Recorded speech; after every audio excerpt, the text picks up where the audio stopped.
सभी भगवत प्रेमियों को हमारी राधे राधे।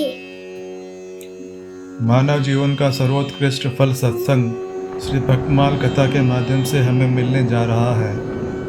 श्री भक्तमाल कथा के प्रधान श्रोता हमारे श्री प्रिया प्रीतम जी हैं। उनके श्री चरणों में प्रणाम करते हुए आइए आज के भक्त चरित्र का श्रवण करें। भक्त कुंभन दास जी। कुंभन दास परम भागवत भक्त, आदर्श गृहस्थ और महान विरक्त थे। वे निष्प्रह त्यागी और महान संतोषी व्यक्ति थे। उनके चरित्र की विशिष्ट अलौकिकता यह है कि भगवान साक्षात प्रकट होकर उनके साथ सखा भाव की क्रीड़ाएं करते थे। कुंभन दास का जन्म गोवर्धन के सन्निकट जमुनावतो ग्राम में संवत 1525वीं में चैत्र कृष्ण एकादशी को हुआ था। वे गौरव क्षत्रिय थे। उनके पिता एक साधारण श्रेणी के व्यक्ति थे, खेती करके जीविका चलाते थे। कुंभन दास ने भी पैतृक वृत्ति में ही आस्था रखी और किसानी का जीवन ही उन्हें अच्छा लगा। परसौली में विशेष रूप से खेती का कार्य चलता था। उन्हें पैसे का अभाव आजीवन खटकता रहा, पर उन्होंने किसी के सामने हाथ नहीं पसारा। भगवत भक्ति ही उनकी संपत्ति थी। उनका कुटुंब बहुत बड़ा था। खेती की आय से ही उसका पालन करते थे। महाप्रभु वल्लभाचार्य जी उनके दीक्षा गुरु थे। संवत 1550 में आचार्य की गोवर्धन यात्रा के समय उन्होंने ब्रह्म संबंध लिया था। उनके दीक्षा काल के 15 साल पूर्व श्रीनाथ जी की मूर्ति प्रकट हुई थी।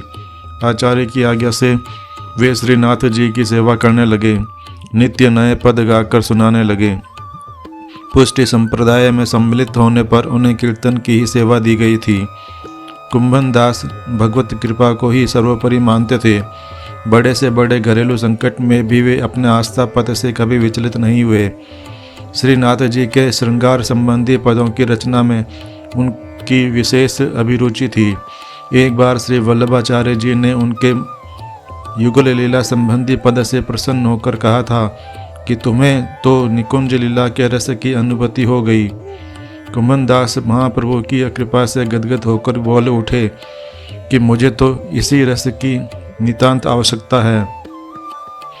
महाप्रभु वल्लभाचार्य के लीला प्रवेश के बाद कुंभन दास गोसाई विठल दास के संरक्षण में रहकर भगवान का लीला गान करने लगे।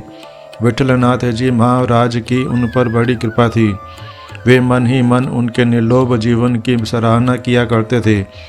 संवत 1602 में अष्टछाप के कवियों में उनकी गणना हुई। बड़े बड़े राजा महाराजा आदि कुंभन दास का दर्शन करने में अपना सौभाग्य मानते थे। वृंदावन के बड़े बड़े रसिक और संत महात्मा उनके सत्संग की उत्कट इच्छा किया करते थे। उन्होंने भगवत भक्ति का यश सदा अक्षुण्ण रखा। आर्थिक संकट और दीनता से उसे कभी कलंकित नहीं होने दिया। एक बार श्री विठलनाथ उन्हें अपनी द्वारिका यात्रा में साथ ले जाना चाहते थे। उनका विचार था कि वैष्णवों की भेंट से उनकी आर्थिक परिस्थिति सुधर जाएगी।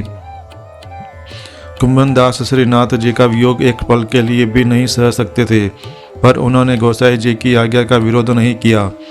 वे गोसाई जी के साथ अप्सरा कुंड तक ही गए थे कि श्रीनाथ जी के सौंदर्य स्मरण से उनके अंग अंग सिहर उठे। भगवान की मधुर मधुर मंद मुस्कान की ज्योत्सना विरह अंधकार में थिरक उठी। माधुर्य सम्राट नंद नंदन की विरह वेदना से उनका हृदय घायल हो चला। उन्होंने श्रीनाथ जी के वियोग में एक पद गाया। केले दिन जो गए बिनु देखे,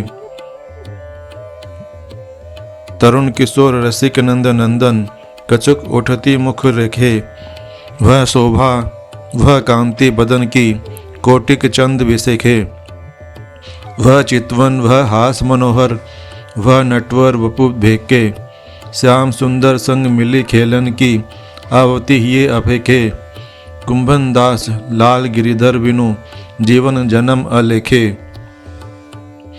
श्री गोसाई जी के हृदय पर उनके इस विरह गीत का बहुत बड़ा प्रभाव पड़ा।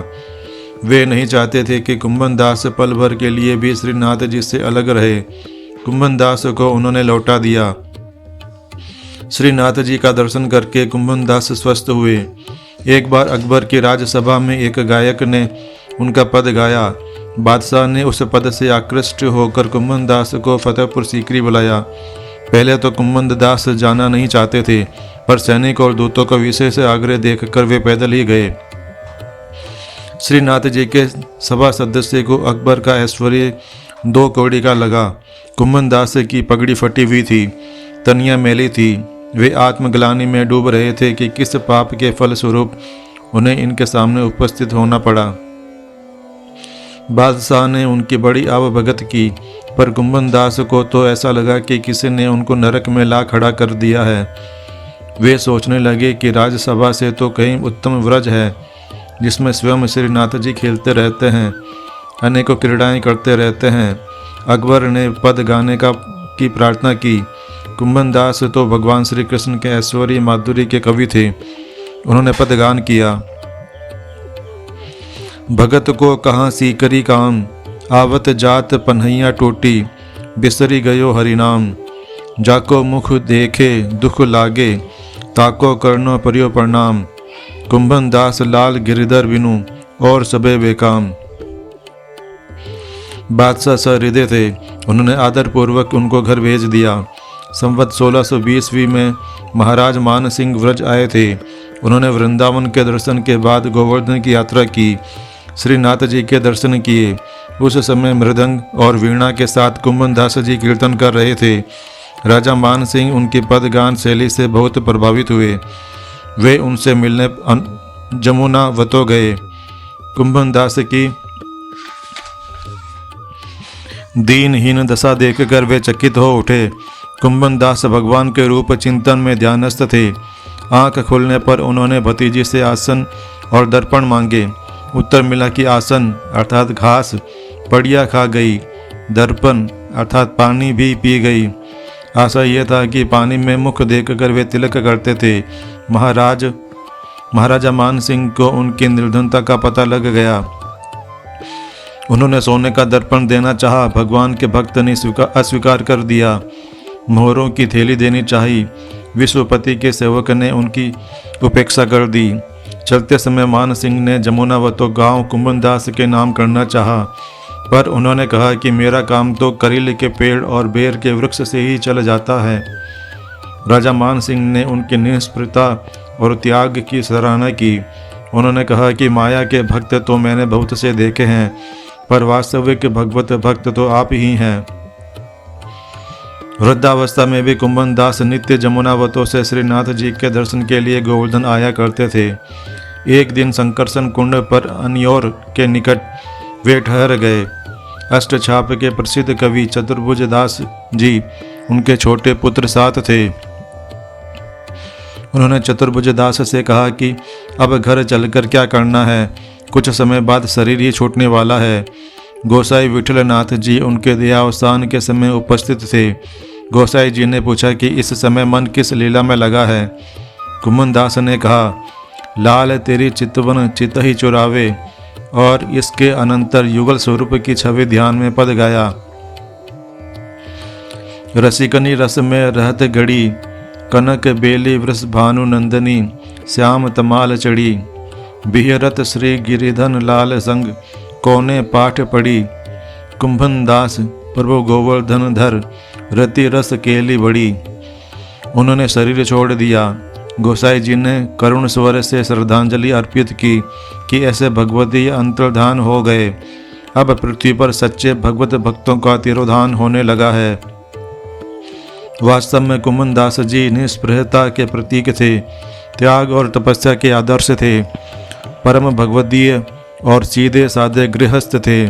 संवत 1639 में तक वे 113 साल की उम्र पर्यंत जीवित रहे। आज के हमारे भक्त चरित्र का वर्णन इतना ही। कल हम एक नए भक्त चरित्र के साथ श्री प्रिया प्रीतम जी के समक्ष प्रस्तुत होंगे। आपको हमारी राधे राधे।